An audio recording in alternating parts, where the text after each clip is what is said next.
बहुत इंपॉर्टेंट सी बात, हम इसमें स्टेप बाय स्टेप इस बात को डिस्कस करेंगे कि जेईई मेन में और आईआईटी एडवांस में क्या अंतर है और उन अंतरों के कारण, उन डिफरेंसेस के कारण हमने जो आज तक जेईई मेन की पढ़ाई की है उसको आईआईटी एडवांस की अगर पढ़ाई अगर मैं करनी हो तो हमें अपने अंदर किस किस प्रकार के चेंजेस लाने पड़ेंगे। स्पेसिफिकली टॉपिक वाइज हम सारी बातों को डिस्कस करते हैं, पॉइंट वाइज डिस्कस करते हैं। जेईई मेन का जो पेपर है, जैसे तुम जानते हो कि बेटा सिर्फ और सिर्फ एक पेपर, वो भी 3 घंटे का, या तो 9 से 12 होगा या 3 से 6 होगा। लेकिन हमारे आईआईटी एडवांस का जो पेपर है वो तो एक ही दिन में 2 बार होगा, तो ऑफ कोर्स उसमें 6 घंटे लगेंगे।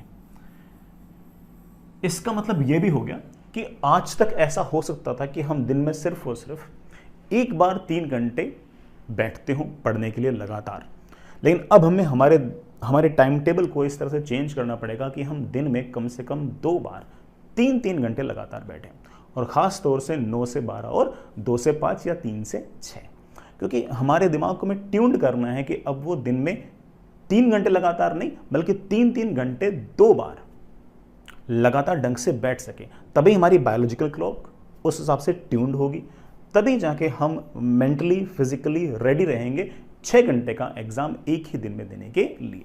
तो ये बड़ा डिफरेंस है, छोटा डिफरेंस नहीं है। एक दिन में 3 घंटे का एग्जाम देने के मुकाबले एक दिन में 6 घंटे का एग्जाम, मतलब 3-3 घंटे में 2 बार एग्जाम देना, उससे कहीं गुना मुश्किल है। तो पहले से अपने आप को ट्रेन करें इस तरह से कि हम दिन में कम से कम 2 बार तो 3-3 घंटे जरूर बैठें। अगला डिफरेंस बड़ा सिलेबस का। सिलेबस की अगर बात करें तो जेईई मेन का जो सिलेबस है वो रफली 11th और 12th क्लास की जो एनसीईआरटी है वो है। आईआईटी एडवांस के सिर्फ अगर सिलेबस की ही बात करें, सिर्फ सिलेबस की बात करें, तो वो एनसीईआरटी का जो सिलेबस जेईई मेन का था उससे हल्का सा कम है, थोड़ा सा कम है। जैसे मैंने कहा कि सेमीकंडक्टर नहीं है, कम्युनिकेशन सिस्टम नहीं है, मेरे ख्याल से सेट एंड रिलेशंस नहीं है, मैथमेटिकल रीजनिंग नहीं है, बायोमोलिक्यूल्स नहीं है, केमिस्ट्री इन एवरीडे लाइफ नहीं है। तो थोड़ा सा वो वाला डिफरेंस है। जो बच्चे जेईई मेन और आईआईटी एडवांस की पढ़ाई के बीच में बैलेंस बनाना चाहते हैं वो ध्यान रखें कि जेईई मेन के लिए आपको स्पेसिफिकली ये वाले टॉपिक्स आपको एक्स्ट्रा पढ़ने पड़ेंगे। बाकी आपके आईआईटी एडवांस की जो पढ़ाई है वो बड़े आराम से सफिशिएंट है आपके जेईई मेन के एग्जाम को फोड़ने के लिए। उन टॉपिक्स का आप खास तौर से ध्यान रखें। हालांकि आईआईटी एडवांस के अंदर जो सिलेबस लिखा रहता है वो सिर्फ और सिर्फ नाम का ही लिखा रहता है। आईआईटी एडवांस में पूछ तो कुछ भी सकते हैं। कभी अगर आपने देखे हो तो आईआईटी एडवांस ने इवन कॉम्प्रिहेंशन पूछ रखा है मेटा मटेरियल पे। मेटा मटेरियल सिलेबस में ही नहीं है। सिलेबस में क्या बेटा, कभी नाम भी नहीं सुना होगा बहुत सारे बच्चों ने, तो कोई फर्क नहीं पड़ता। लेकिन आईआईटी एडवांस जो है वो सिलेबस के बजाय कॉन्सेप्ट्स पर ज़्यादा विश्वास रखता है। हो सकता है कि वो स्पेसिफिक जो टॉपिक है, जो नाम है, वो सिलेबस में ना हो, लेकिन उसका सवाल करने के लिए जो बेसिक कॉन्सेप्ट चाहिए वो आपके सिलेबस में हो। तो आईआईटी एडवांस का सिलेबस भले ही जेईई मेन से हल्का सा कम हो, बट आईआईटी एडवांस पूछ कुछ भी सकता है। ठीक है, तो इसके लिए आप प्रिपेयर्ड भी रहें और अपने आप को प्रिपेयर्ड करते भी रहें। अगला डिफरेंस, जेईई मेन का जो पेपर है, आप लोगों को इस बात का ध्यान रखना है कि वो थोड़ा सा रिलेटिवली ईजियर साइड में रहा है। इस साल के मैथमेटिक्स के कुछ पेपर्स को छोड़ दिया जाए तो आप रफली कह सकते हो कि 70% जो क्वेश्चंस हैं वो आपकी इजी रहे और 30% क्वेश्चंस जो है वो मॉडरेट टू टफ रहते हैं इन जनरल जेईई मेन के अंदर। आईआईटी एडवांस में इस बात का ध्यान रखें कि सिर्फ और सिर्फ 20% सवाल ही आसान होंगे, सिर्फ 20% सवाल ही आसान होंगे। 30% के आसपास सवाल आपके मॉडरेट होंगे और 50% के आसपास आपके सवाल जो होंगे वो टफ होंगे। ध्यान रखना है इस बात का, 2 बातों का खास तौर से ध्यान रखना है। मैं ये नहीं कह रहा कि ये वाला इजी और ये वाला इजी सेम लेवल है, मैं ये नहीं कह रहा। मैं कह रहा हूं कि इस पेपर के अंदर जितने क्वेश्चंस हैं उनमें से 20% रिलेटिवली आसान है। इसका इजी जो है वो अभी भी जेईई मेन के इजी के मुकाबले टफ ही होगा। ठीक है, तो ये मत सोचना कि सर एग्जैक्टली इसी लेवल के सवाल आएंगे, नहीं, कोई इक्का दुक्का आ जाए तो अलग बात है। अदरवाइज बट ऑफ कोर्स इसके इजी भी जो होंगे वो जेईई मेन के इजी से तो टफ ही होंगे, ऑब्वियस बात है। एक बात का खास तौर से आप और ध्यान रखें, जब मैंने कहा कि 20% क्वेश्चन जो हैं वो इजी होंगे, तो साथ में एक डेटा और याद रखें कि आईआईटी एडवांस का जो कट ऑफ है जनरल कैटेगरी का लास्ट ईयर, वो लगभग 17% के आसपास ही गया था। इसका मतलब पेपर के अंदर अगर मैं सिर्फ और सिर्फ इजी क्वेश्चंस अगर ट्राई करूं तब भी मैं काफ़ी हद तक अच्छा खासा परफॉर्म कर सकता हूं। हालांकि मैं बहुत क्लियर कर दूं कि 17% मार्क्स आने पर आपको आईआईटी नहीं मिल रही थी, 17% मार्क्स आने पर आपको आईआईटी जे क्वालिफाइड बोला गया था। आईआईटी मिलना जो स्टार्ट हुई थी वो तो रफली बेटा 31-32% के आसपास स्टार्ट हुई थी, तो हमें उतने नंबर तो लाने ही पड़ेंगे। इसलिए हमें ऑफकोर्स मॉडरेट क्वेश्चंस भी करने पड़ेंगे और अगर समय मिलता हो तो टफ क्वेश्चंस भी हमें ट्राई करने पड़ेंगे। अगला डिफरेंस है बट ऑफ कोर्स की सवाल जो है वो किस किस तरह के पूछते हैं।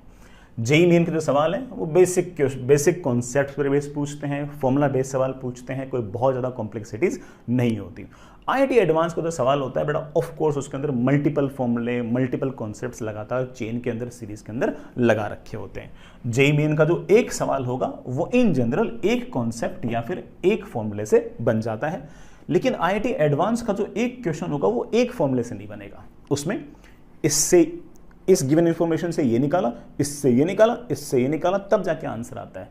रफली 3 या 4 फॉर्मूले लगाने के बाद, रफली 3 या 4 कॉन्सेप्ट्स लगाने के बाद, रफली 3 या 4 स्टेप करने के बाद हम एक्चुअल सिचुएशन पर पहुंचते हैं। डायरेक्ट नहीं पूछ रखा होता। रफली मैं अगर कहना चाहूं तो ऐसा कह सकता हूं कि 3 या 4 जेईई मेन के जो सवाल हैं उनके जो कॉन्सेप्ट्स हैं उनको ऐसे सीरीज में लगाकर आईआईटी एडवांस का एक सवाल बनता है। सो आपका दिमाग पहले से ट्यून्ड रहना चाहिए कि इस बार सवाल जो होंगे उतने डायरेक्ट नहीं होंगे, लेकिन हाँ सवाल जैसे आपने पढ़ा आपके दिमाग में पिक्चर क्लियर हो जानी चाहिए कि हाँ मैं इससे ये निकाल लूंगा, इससे ये निकाल लूंगा, इसका कॉन्सेप्ट ये, मैं इससे ये निकाल लूंगा और इससे मैं आंसर निकाल लूंगा। तो सवाल को रीड करते करते आपके अंदर एक तरह से मैप के अंदर माइंड के अंदर अपने आप एक मैप बन जाना चाहिए कि मैं इससे ये, इससे ये, इससे ये निकाल लूंगा, इससे मेरा काम बन जाएगा। तो एक बड़ा डिफरेंस है बड़ा। ऑफ कोर्स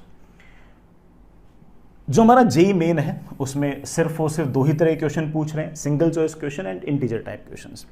लेकिन अगर हम आईआईटी एडवांस की बात करें तो उसके अंदर तरह तरह के क्वेश्चंस पूछते हैं, मोर देन 1 करेक्ट क्वेश्चंस भी पूछते हैं, मैच द कॉलम्स भी पूछते हैं, मैट्रिक्स मैच भी पूछते हैं, कॉम्प्रिहेंशंस भी पूछते हैं, न्यूमेरिकल वैल्यूज भी पूछते हैं और सिंगल चॉइस क्वेश्चंस अगर उनकी हम पर खास कृपा रही तो सिंगल चॉइस क्वेश्चन भी पूछ लेंगे। Otherwise but of course more than 1 correct, match the columns, comprehensions, matrix match, numerical values, इस तरह के सवाल अक्सर पूछना ज़्यादा पसंद करते हैं। जेईई मेन का जो पेपर था उसके अंदर आपने बेटा इस बात को नोटिस भी किया होगा कि स्पीड और एक्यूरेसी ज़्यादा वर्क करती है। पेपर तो आसान पूछते हैं अक्सर, और पेपर आसान पूछते हैं तो जिन बच्चों की स्पीड अच्छी होती है, एक्यूरेसी अच्छी होती है, वो बाकी बच्चों के मुकाबले बेटर कर पाते हैं। जैसे अगर बात करें तो 18 मार्च का जो मॉर्निंग शिफ्ट वाला पेपर था वो ऑफकोर्स आसान था।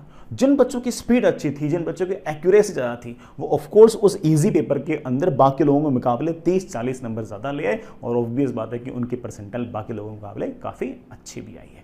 तो JEE main is more about speed and accuracy, bit set is even more about speed and accuracy.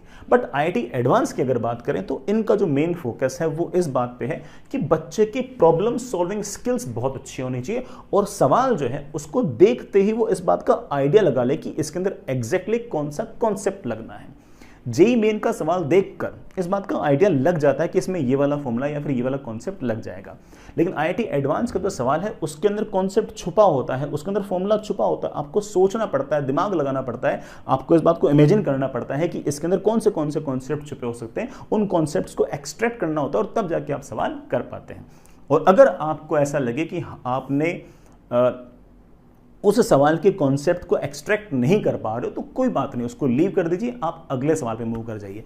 तो इस बात का बहुत बड़ा डिफरेंस है कि जेईई मेन में स्पीड और एक्यूरेसी जो है वो की है, और आईआईटी एडवांस की अगर बात करें तो आपकी जो प्रॉब्लम सॉल्विंग स्किल्स हैं या फिर सवालों के अंदर कॉन्सेप्ट्स को ढूंढने की जो स्किल्स हैं वो ज़्यादा प्राइम है। अपनी पढ़ाई को हम इस तरह से मोल्ड करेंगे कि हमारी प्रॉब्लम सॉल्विंग स्किल्स बेटर हो, ऑफकोर्स हमारा जो कॉन्सेप्ट एक्सट्रैक्ट करने हमें सवालों के अंदर वो लगातार हमारी स्किल्स लगातार धीरे धीरे बढ़े। नेक्स्ट और सबसे इंपॉर्टेंट बात, जेईई मेन जो है वो काफ़ी प्रेडिक्टेबल होता है। हमें पहले से पता होता है कि हाँ भाई 30 सवाल आएंगे, 20 सवाल सिंगल चॉइस होंगे, 10 सवाल इंटीजर टाइप होंगे, उन 10 में से 5 करने हैं, दैट्स इट। हमारा जो आईआईटी एडवांस का जो पेपर है वो टोटली अनप्रेडिक्टेबल है। हमें नहीं पता कि कितने सवाल पूछेंगे, इस बार मैच द कॉलम पूछेंगे भी या नहीं पूछेंगे। मैच द कॉलम भी अगर पूछेंगे तो क्या वो ABCD इधर PQRST 1 विल मैच विथ 1 पूछेंगे या फिर 1 कैन मैच विथ मैनी पूछेंगे। इस साल कॉम्प्रिहेंशंस पूछेंगे भी या नहीं पूछेंगे, कॉम्प्रिहेंशंस में नेगेटिव मार्किंग होगी या नहीं होगी, किसी बात का हमें कोई आइडिया नहीं है। ये आइडिया हमें सिर्फ और सिर्फ उस एग्जाम को देने पर ही लगेगा, इंस्ट्रक्शंस पढ़ने पर ही लगेगा। तो एग्जाम टोटली अनप्रेडिक्टेबल है। आप पहले से कोई मन बनाकर नहीं जा सकते कि ऐसा ऐसा सवाल पूछेंगे। जैसे लास्ट ईयर की अगर बात करें तो हर साल कॉम्प्रिहेंशन पूछते थे, हर साल पूछते हैं, और कॉम्प्रिहेंशंस तो एक तरह से ट्रेडमार्क थे आईआईटी एडवांस के, उन्होंने लास्ट ईयर कॉम्प्रिहेंशन नहीं पूछे। लेकिन इस बात का मतलब बिल्कुल नहीं कि इस साल कॉम्प्रिहेंशन नहीं पूछेंगे, हो सकता है कि फिर से कॉम्प्रिहेंशन पूछ ले। कई सालों तक सिंगल चॉइस क्वेश्चन नहीं पूछे हैं, फिर बीच में सिंगल चॉइस क्वेश्चन पूछ लिए हैं। कई बार बीच में मैच द कॉलम जो होते हैं वो सिर्फ ABCD जो है वो सिर्फ एक से मैच करेगा, या तो P से मैच करेगा या Q से मैच करेगा। और कई बार ऐसा हुआ है कि A can match with many, B can match with many. तो ऐसे केस के अंदर इस बात को जरूर ध्यान रखें कि ना तो हमें इंस्ट्रक्शंस पता है और ना ही हमें किसी प्रकार की मार्किंग स्कीम पता है, ना ही हमें यह पता है कि किस किस तरह के सवाल पूछे जाएंगे। लेकिन इसमें घबराने वाली बात तो बिल्कुल है ही नहीं। ऐसा थोड़ी कि सिर्फ और सिर्फ हमें नहीं पता, किसी को नहीं पता। हाँ, हम बाकी लोगों के मुकाबले ज़्यादा स्मार्ट हैं, ज़्यादा शार्प हैं, तो हम इंस्ट्रक्शंस को बहुत प्यार से पढ़ेंगे। हम जो मार्किंग स्कीम है उसको बहुत ही अच्छे से पढ़ेंगे और उससे अंदाज़ा लगा लेंगे कि हाँ यार कौन से सवाल ज़्यादा स्कोरिंग है, कौन से सवाल फंसाने वाले हैं, कहाँ मैं अच्छे नंबर लेके आ सकता हूँ और कहाँ मैं फंस सकता हूँ। It all depends on how you tackle the instructions and the marking scheme. Okay, तो इस बात का ध्यान रखें कि JEE IIT advanced is totally unpredictable and JEE main is clearly predictable. बिल्कुल पता होता है कि हमें एग्जैक्टली कैसे किस किस तरह के सवाल पूछने वाले हैं। IIT एडवांस में हम लोगों को आइडिया नहीं होता। मुझे पढ़ाते हुए हो गए 12 साल, तो फिर भी कोई बच्चा मुझसे पूछ लेगा कि सर कॉम्प्रिहेंशन पूछेंगे या नहीं पूछेंगे, मैं हाथ खड़ा कर दूंगा कि बेटा मुझे नहीं पता। मैं तो ये जरूर कहूंगा कि हाँ, तेरी एग्जाम गिविंग स्किल्स अच्छी होनी चाहिए, तेरे को कॉन्सेप्ट्स की गहराई पता होनी चाहिए। अगर तुझे कॉन्सेप्ट की गहराई पता होगी तो वैसे नहीं पढ़ लेगा, चाहे कॉम्प्रिहेंशन आए तब भी कर लेगा, अगर मैच द कॉलम आएगा तब भी कर लेगा। अगर तेरे को एग्जाम गिविंग स्किल्स तेरी अच्छी हैं, तेरे को अगर कॉन्सेप्ट आते हैं, तो फिर किसी भी टाइप का सवाल क्यों आए तुम अच्छा ही करोगे, बुरा क्यों करोगे, है ना। तो इसलिए